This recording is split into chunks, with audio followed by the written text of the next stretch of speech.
Pensamiento filosófico sistemático antiguo. Este periodo coincide con la muerte de Sócrates 339 y Aristóteles 322 a.C. Dos monumentos del saber, Platón y Aristóteles, representan este periodo. Organizan cuerpos de ideas y principios en torno a problemas como el hombre, el cosmos, conocimiento, moral, lógica, política, etc., con los que forman grandes sistemas filosóficos, no llevados a cabo hasta entonces, aunque muchos de estos problemas fueron tratados aisladamente por filósofos anteriores.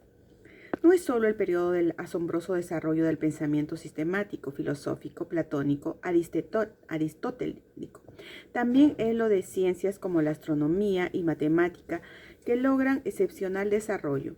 Se crean además las instituciones filosóficas de mayor importancia como la Academia de Platón, el Liceo de Aristóteles y escuelas socráticas menores, fundadas por los seguidores de Sócrates.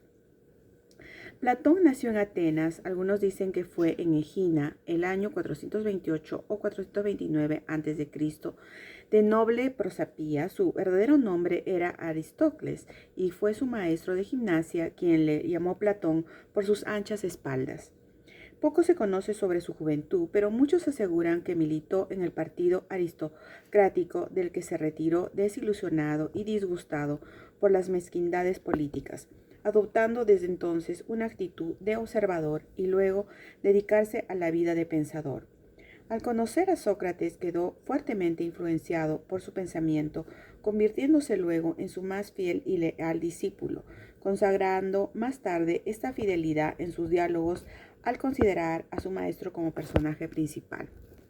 Al ser acusado, Sócrates hizo todo lo posible por defenderlo de las acusaciones de Meleto, Anito y Licón, y hasta tenía preparado un discurso en defensa de su maestro el día de su juzgamiento, pero fue bajado de la tribuna y obligado a guardar silencio. Muerto Sócrates, se autodesterró viajando a Megara junto a Euclides, a Cirene al lado de Teodoro, a quien conoció en Atenas, a Egipto, a Magna Grecia y a Siracusa. El año 388 fundó su academia en los jardines de Academo, a la que dirigió por más de 40 años. Murió el año 347 a.C., asistiendo, según se conoce, a un banquete nupcial. Dentro del proceso discursivo o dianota destaca la dialéctica o arte del diálogo empleado por Platón. Es un proceso de depuración de ideas conseguidas intuitivamente, las que, por ser enclarecidas, se las contrapone con otras ideas, es decir, se opone a la tesis, la antítesis. La dialecta platónica es, pues, un método de ascenso a lo inteligible. Ahora bien, el método discursivo o dianoia empleado por Platón en sus diálogos y en su actividad oratoria es de una belleza, elegancia y armonía de ideas sin igual, realmente admirable. Razón tuvo Tulio al decir, si los dioses quisieran hablar el lenguaje de los humanos, emplearían el de Platón. No cabe duda alguna que fue Sócrates quien descubrió el concepto y su universalidad mediante el método de la inducción, no realizado, sin embargo, con la profundidad que ello requería. Pues bien, aún así, sobre esa base levanta Platón su filosofía acerca de las ideas.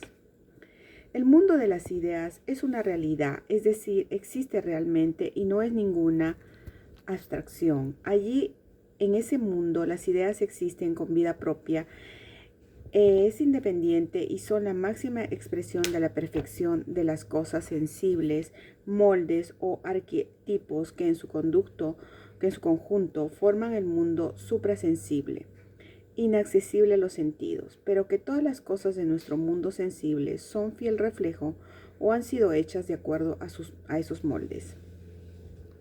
Las ideas, según se desprende, se caracterizan.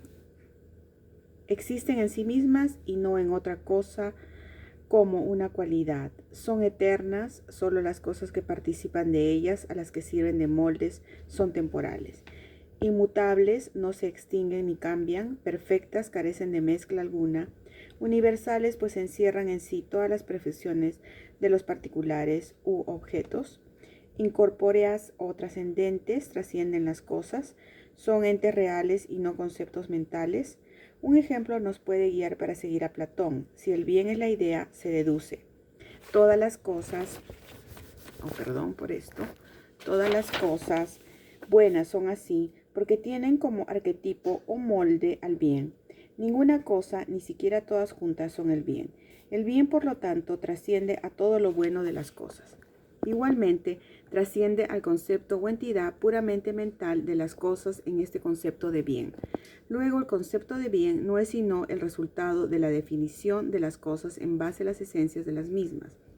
Este mismo procedimiento se adecua o sigue para otras ideas como justicia, verdad, bondad, lo bello, etc., pues son esencias en sí mismas.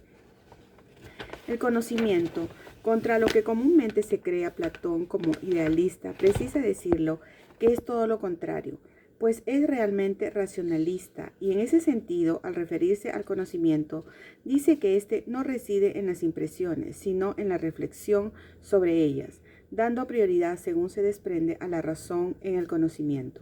Del mismo modo, solo los entes que se caracterizan por ser inmutables son objeto de conocimiento, no lo cambiable o contingente. El verdadero conocimiento es la identidad de la inteligencia y de lo inteligible. Por otra parte, el buscar y aprender son momentos del acto de conocimiento. El conocimiento va en ascenso, agotando las posibilidades del conocer por grados, hasta llegar a lo mínimo de esas posibilidades, o tal vez agotarlas, pero admite también el conocimiento por reminiscencia.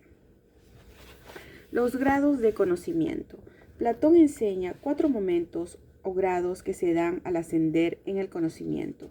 Primero, se ingresa al mundo infrasensible de imágenes, donde están todas las cosas antes de llegar al mundo sensible y adquirir su forma concreta, es decir, allí solo se gestan o crean y únicamente se puede tener conjeturas o posibilidades de conocimiento.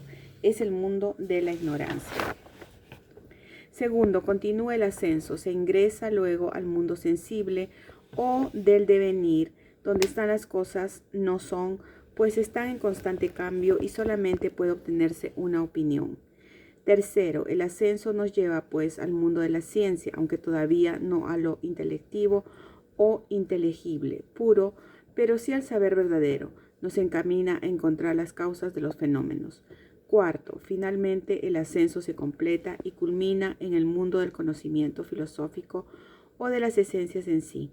Todavía no es un mundo de conocimiento pleno, tampoco perfecto, pero es allí donde se agotan todas las posibilidades de conocimiento filosófico y lo que se logra conocer aún nos deja insatisfechos y por eso se persiste en buscar la causa de las causas permanentemente de las últimas, si eso es posible. En el despertar de las ideas, en el conocimiento intelectivo, el conocimiento resulta ser un recuerdo. De ahí es que en esta vida no aprendemos sino recordamos en base a los conceptos innatos que definen a las ideas o esencias, las que no podrían ser conocidas si previamente no estuvieran en el alma. No se le puede, por cierto, confundir con la memoria, que es conversación. Eso se explica en el sentido de que las sensaciones dejan huellas o impresiones, las que pueden variar según su intensidad, posibilitando la existencia de opiniones verdaderas y falsas. Lo que sucede se parece al de las impresiones físicas en la cera, que igualmente puede variar según la calidad de esta. ¿Cómo y por qué es posible despertar con ideas? El alma, antes de pasar y unirse al cuerpo en esta vida, vivió en el mundo suprasensible de las ideas. Allí conoció a las ideas, pero al encarnarse en el cuerpo humano se olvida de ellas. No obstante, puede buscarlas y recordarlas. Se puede decir que Platón, en lo fundamental de su doctrina ética, es seguidor de Sócrates, aparte de darle un enfoque racionalista tanto como su maestro, la adapta, sin embargo, a su sistema filosófico y se separa a la ética de la política, aún requiriendo ambas de la armonía, pero con fines diferentes. La ética requiere de la armonía de la mente, el vientre y el corazón. Para hacer posible que los individuos alcancen la virtud y la política de la armonía de los elementos constitutivos de la sociedad, para posibilitar que el Estado logre la perfección. De este modo, por la ética se produce la unidad en el alma y por la política la unidad en el Estado. Pero el alma es una entidad espiritual, siendo así, debe vivirse espiritualmente, y vivir de esta manera significa el ejercicio espiritual, ejercicio intelectual, una vida intelectual expresada en una pura contemplación de las ideas. Y es allí cuando se da la belleza moral, es decir, la virtud, que solo es posible si existe conformidad de las ideas con el alma humana. Para que tal cosa suceda, es decir, para que el alma pueda alcanzar la virtud o el bien, debe encaminarse incansablemente para vencer los obstáculos del mundo sensible, pues los sentidos perturban siempre y evitará que oscurezca los fines que persigue. Para eso es preciso purificarse disciplinando las pasiones corporales, hacerse fuerte y, si se siente débil, robustecerse con gimnasia. Así se liberará de las seducciones sensitivas y se sentirá seguro de sí mismo, y entonces se pondrá de manifiesto en el individuo la virtud de la sabiduría, fortaleza y templanza. Será además un hombre justo y sabio, resultado de la contemplación de las ideas, o es la misma contemplación.